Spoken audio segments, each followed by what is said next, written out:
Hello everyone, मैं मिथुन सिंह स्वागत करता हूं आप सभी का। आशा करता हूं आप सभी बहुत अच्छे होंगे। बात करेंगे सिद्धू कान्हू मुर्मू पीजी सेमेस्टर 1 के प्रीवियस ईयर क्वेश्चन पेपर की। पेपर आपका होगा पॉलिटिकल साइंस का। पेपर नंबर ये 2 है। 2022 में आपकी परीक्षा संपन्न हुई थी। आगे बढ़े उससे पहले मैं बता दूं, पिछले 5 साल के जितने भी क्वेश्चन पेपर हैं सिद्धू कान्हू मुर्मू के, सारे क्वेश्चन पेपर की पीडीएफ आपको 69 पेज में अवेलेबल करा दी जाएगी ताकि आप अपनी तैयारी ठीक ढंग से कर पाएं। दूसरी बात, अगर आपको सजेशन चाहिए तो ये सजेशन 199 रुपये में आपको प्रोवाइड कर दिया जाएगा। अब ये सजेशन क्या होता है? सजेशन यानी कि वेरी वेरी इंपॉर्टेंट क्वेश्चन, ऐसे सवाल जो एग्जामिनेशन में पूछे जाते हैं, आंसर के साथ आपको प्रोवाइड कर दिया जाएगा, आइदर हिंदी और इंग्लिश। जिस मीडियम में आप चाहते हैं उस मीडियम में आपको ये मिल जाएगा। इसमें आपका PYQ फ्री ऑफ कॉस्ट आ जाएगा। यहाँ से मेरी email ID आप देख लें, yourmithunsingh@gmail.com पे आप मुझे मेल कर सकते हैं। इंस्टा पे अगर आप हो, डू फॉलो मी @imithunsingh। बाकी आप मुझे व्हाट्सअप कर सकते हैं 7979054474 पे। तो चलिए पॉलिटिकल साइंस के पेपर नंबर 2 को देखते हैं, किस तरह का सवाल 2022 में पूछा गया था। ये रहा आपका पेपर, यहाँ से आप देख पाएंगे।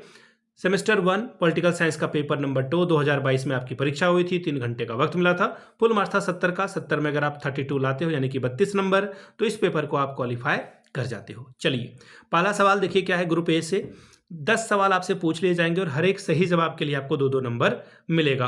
विच of the following organization was not established by Raja Ram Mohan Roy, यानी कि निम्नलिखित में से कौन सा संगठन राजा राम मोहन रॉय के द्वारा स्थापित नहीं किया गया था? पहला है आत्मीय सभा, दूसरा है वेदांत कॉलेज, तीसरा है नव भारत, चौथा है ब्रह्मो समाज। तो देखिए राजा राम मोहन के रॉय द्वारा जो है अभिनव भारत आत्मीय सभा की स्थापना, वेदांत कॉलेज की और ब्रह्म समाज की स्थापना की गई थी। अभिनव भारत की स्थापना जो है की गई थी BD सावरकर के द्वारा। तो ये ऑप्शन 3 आपका सही होगा। अगला सवाल देखिए क्या बोला गया है। Not written by BD Savarkar, which of the following book was, यानी कि इनमें से कौन सी पुस्तक BD सावरकर के द्वारा नहीं लिखी गई है? तो देखिए यहाँ पे जो आपको ऑप्शन दिखेगा, ध्यान से देखिएगा। सवाल क्या होता है ना कि इस तरह के सवाल फंसाने वाले होते हैं। आपको आंसर देना है कि कौन सा बुक जो है इनके द्वारा नहीं लिखा गया है। ठीक है, तो देखिए द वॉर ऑफ इंडिपेंडेंस ये इन्हीं की पुस्तक है, याद रखिएगा इसे। इन्हीं के द्वारा ये पुस्तक लिखी गई है। हिंदुत्व भी इन्हीं के द्वारा लिखी गई पुस्तक है। हिंदू पदशाही भी इन्हीं के द्वारा लिखी गई पुस्तक है। लेकिन आपको गीता रहस्य देखने को नहीं मिलेगा। ध्यान में रखने वाली बात यह है कि गीता रहस्य पुस्तक के लेखक कौन है, ये सवाल जो है पूछा जा सकता है अगले वाले एग्जामिनेशन में। तो जानिए कि गीता रहस्य की पुस्तक जो है जेल में लिखी गई थी। गीता रहस्य की जो पुस्तक है वो जेल में रहकर जो है लिखी गई थी। और इसको लिखने वाले व्यक्ति का नाम, मतलब अब मैं क्या बताऊं, ये बहुत बड़ी बात है कि उन्होंने जो है अपना जो है पेशेंस नहीं खोया।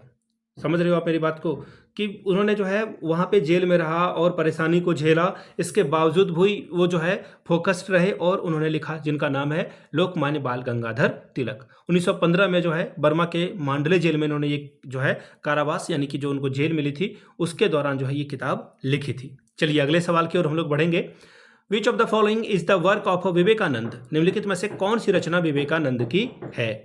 देखिए विवेकानंद के बारे में बात कर रहे हैं कि कौन सी रचना विवेकानंद की है। तो देखिए मॉडर्न इंडिया यह विवेकानंद के द्वारा लिखी गई पुस्तक है। ठीक है, इसमें उन्होंने भारत के गौरवशाली जो इतिहास है और जो भविष्य के निर्माण को लेकर के जो उनके थॉट प्रोसेस हैं, विचार हैं, वो उन्होंने इसमें जाहिर किया था।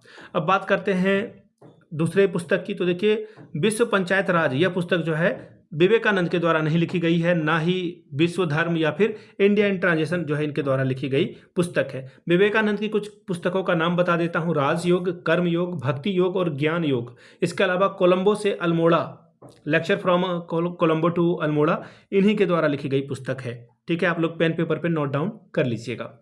अगला सवाल है, who was given the title of Lokmanya, Loknayak की उपाधि किसे दी गई थी? तो नन अदर देन आपको पता है जयप्रकाश नारायण को लोकमान्य यानी कि जनता का नेता कहा जाता था। और कब? 1970 के दशक के दौरान, जब इंदिरा गांधी अपने पीक पे थी और उनके विरोध में इन्होंने जो है संपूर्ण क्रांति का आह्वान किया और जो है लोकमान्य का जो है नारा उपाधि जो है इनको दी गई थी। ठीक है, राम मनोहर लोहिया को जो है भारतीय समाजवाद का जो है जनक के रूप में देखा जाता है। फादर ऑफ जो समाजवाद है, सोशलिज्म है, उनको ये कहा जाता है। अब एक और नाम आपको दिखेगा एम एन रॉय। तो एम एन रॉय को जो है रेडिकल ह्यूमनिज्म की शुरुआत इन्होंने की थी और कम्युनिस्ट पार्टी की भूमिका में इन्होंने जो है अग्रणीय योगदान दिया था। मौलाना आज़ाद जो है भारत के पहले शिक्षा मंत्री थे। तो ये सब सवाल एग्जाम में आ सकते हैं, जरूरी नहीं कि ये सवाल रिपीट हो सकता है कि ऑप्शन से भी सवाल पूछा जाए।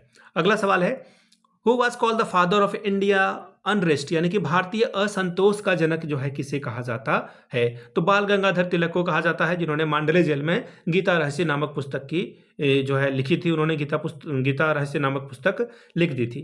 ठीक है, तो ये जो है जो एक ब्रिटिशर्स लेखक है, ठीक है, वैलेंटाइन सिरोल, इन्होंने अपनी जो बुक है इंडिया अनरेस्ट में जो है तिलक को भारतीय संतोष का जनक यानी कि फादर ऑफ इंडियन अनरेस्ट कहा था। ठीक है, और जो बाल गंगाधर तिलक हैं, इस मानहानि के लिए वो इंग्लैंड भी गए थे और उनको लोकमान्य की उपाधि भी जो है दिया गया। इसका मतलब होता है लोगों के द्वारा सम्मानित नेता या फिर स्वीकृत नेता। इनका जो प्रसिद्ध नारा था, स्वराज मेरा जन्मसिद्ध अधिकार है और इसे मैं लेकर के रहूंगा। हो सकता है कि वो नारा ही आपसे पूछ लिया जाए। अगला सवाल है, whose birth anniversary is celebrated as a national education day. किसकी जयंती को राष्ट्रीय शिक्षा दिवस के तौर पर हम लोग मनाते हैं? तो देखिए इसका जो सही जवाब हो जाएगा national education day. Teachers day नहीं पूछा गया है। जिसने भी ये टिक लगाया है वो शिक्षक दिवस के तौर पर समझकर इसे टिक लगा दिया, वो गलती है। देखिए इसका जो आंसर हो जाएगा वो हो जाएगा मौलाना आज़ाद। ठीक है, अब मौलाना आज़ाद भाई क्यों? क्योंकि भारत के ये पहले शिक्षा मंत्री थे और इनके द्वारा जो ये कब मनाया जाता है ये याद रखिएगा, हो सकता है कि ये सवाल पूछ दिया जाए। तो 11 नवंबर को ये सेलिब्रेट किया जाता है, था नहीं है। ठीक है, और इन्होंने जो है भारत में यूजीसी, आप जो अभी देख रहे हो, ICTE, ये सब संस्थानों की नींव, IIT की नींव इन्होंने ही रखी थी। अगला सवाल है क्वेश्चन नंबर जी, whose birth anniversary is celebrated as a national youth day. ये तो आपको पता ही होगा। किस जयंती को राष्ट्रीय युवा दिवस के तौर पर मनाते हैं? तो Vivekananda is the right answer. अगला सवाल देखिए क्या है, which of the following is not work of M N Roy. M N Roy के द्वारा कौन सी किताब नहीं लिखी गई है? तो देखिए सबसे महत्वपूर्ण जो किताब लिखी गई है एम एन रॉय के द्वारा वो है नव मानववाद। ठीक है, न्यू ह्यूमनिज्म जो है इनके द्वारा लिखी गई है। इसमें बियॉन्ड कम्युनिज्म इन्होंने अपनी बातों को रखा था। फिर रेडिकल कम्युनिज्म जो है ये पुस्तक जो है, तो यहाँ पे जो इसका जो आंसर है पहले वो मैं बता दूं, ये बुक भी इन्हीं के द्वारा लिखी गई है। वाई सोशलिज्म भी इन्हीं के द्वारा लिखी गई है। और जो गांधीवाद है, राष्ट्रवाद है और समाजवाद है, ये गांधीवाद को नहीं मानते थे। सही ऑप्शन 4 आपका सही होगा। अगला सवाल है, which of the following is not a technique of a Gandhi satyagraha. निम्नलिखित में से कौन सा सत्याग्रह गांधी की तकनीक नहीं है? हिजरत का मतलब होता है एक जगह को छोड़कर चले जाना। तो गांधी कहते थे कि विरोध में जो है किसी के खड़े रहो, लाठी पड़े डंडा पड़े लेकिन आपको हिलना नहीं है। तो यही ऑप्शन आपका कटेगा। अब पैसिव रेसिस्टेंस का मतलब होता है निष्क्रिय प्रतिरोध करना। गांधी जी ने इसका कई बार इस्तेमाल किया, फास्टिंग यानी कि उपवास करने का, और विदेशी कपड़े का, विदेशी भाषा का बहिष्कार उन्होंने खूब किया था। अगला सवाल है, who wrote the book the wheel of history, यानी कि व्हील ऑफ हिस्ट्री पुस्तक जो है किसके द्वारा लिखी गई पुस्तक है? तो देखिए व्हील ऑफ हिस्ट्री जो बुक लिखी गई है वो राम मनोहर लोहिया के द्वारा लिखी गई है। राम मनोहर लोहिया, ये रहा आपका ऑप्शन नंबर 4। मुझे तो लगा ये ऑप्शन ही नहीं है, ऑप्शन 4 में है। ये भी जो है जिन्होंने भी टिक लगाया उनके द्वारा गलती हो गई। अब बात करते हैं ग्रुप बी की। ग्रुप बी में देखिए आपसे जो सवाल पूछे गए हैं उसके बारे में बात कर लेते हैं। तो यहाँ से देखिए 4 सवाल आपसे पूछ लिए जाएंगे, हर एक के लिए 5-5 नंबर मिलेगा। 200 वर्ड में इसका आंसर आपको करना है। पहला सवाल, what do you understand by Indian renaissance, यानी कि भारतीय पुनर्जागरण से आप क्या समझते हैं? What were the main point of Vivekananda Chicago speech. Vivekananda के शिकागो भाषण की प्रमुख बातें क्या थी? अगला सवाल है, what were the main political differences between Gokhale and Tilak. Gokhale और तिलक के बीच राजनीतिक मतभेद क्या थे वो बताएं। छठवां सवाल, what is the difference between passive resistance and satyagraha. निष्क्रिय प्रतिरोध और सत्याग्रह के बीच का अंतर बतावें। छठवां सवाल, explain the meaning of Deendayal's integral humanism. Deendayal के एकात्मक मानववाद को स्पष्ट करके बताएं। अगला सवाल है, explain Maulana Azad view on 2 nation theory. 2 राष्ट्र सिद्धांत पर मौलाना आजाद के विचार को समझाना आपको है। 8वां सवाल, what is the relevance of Jayaprakash Narayan Sampoorna Kranti today. Jayaprakash Narayan के द्वारा जो संपूर्ण क्रांति का आह्वान किया था उसकी क्या प्रासंगिकता है, यानी कि ये रिलेवेंट है अभी के लिए अथवा नहीं। अगला सवाल है, discuss the main difference between Gandhi and Ambedkar on social reform, यानी कि समाज सुधार पर गांधी और अंबेडकर के बीच मुख्य मतभेद की व्याख्या करें। बात करेंगे ग्रुप सी की, 500 वर्ड में आंसर लिखना है आपको, 15-15-30 नंबर आपको यहां पर मिलेगा। 10वां सवाल, discuss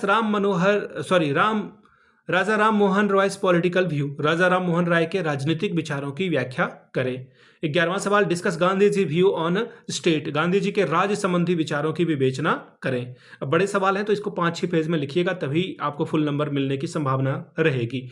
discuss Savarkar view on Hindutva, Savarkar के हिंदुत्व संबंधी विचारों की व्याख्या करें। अगला सवाल है, discuss Ambedkar social view, Ambedkar के सामाजिक विचारों की विवेचना करें। तो ये था आपका पॉलिटिकल साइंस का पेपर जो कि मैंने आपके साथ साझा किया। पिछले 5 वर्षों के PYQs आपको 69 में और सजेशन 199 में प्रोवाइड कर दिया जाएगा। सजेशन के साथ PYQ आपको एब्सोल्युटली फ्री अवेलेबल करा दिया जाएगा। यहाँ से आप मेरी ईमेल आईडी आप देख सकते हैं, yourmithunsingh@gmail.com पे आप मुझे मेल कर सकते हैं। इंस्टा पे अगर आप हो, डू फॉलो मी @imithunsingh। बाकी आप मुझे व्हाट्सअप कर सकते हैं 7979054474 पे। वीडियो को आपने यहाँ तक देखा, प्यार दिया, इसके लिए आप सभी का बहुत बहुत शुक्रिया। Have a good day.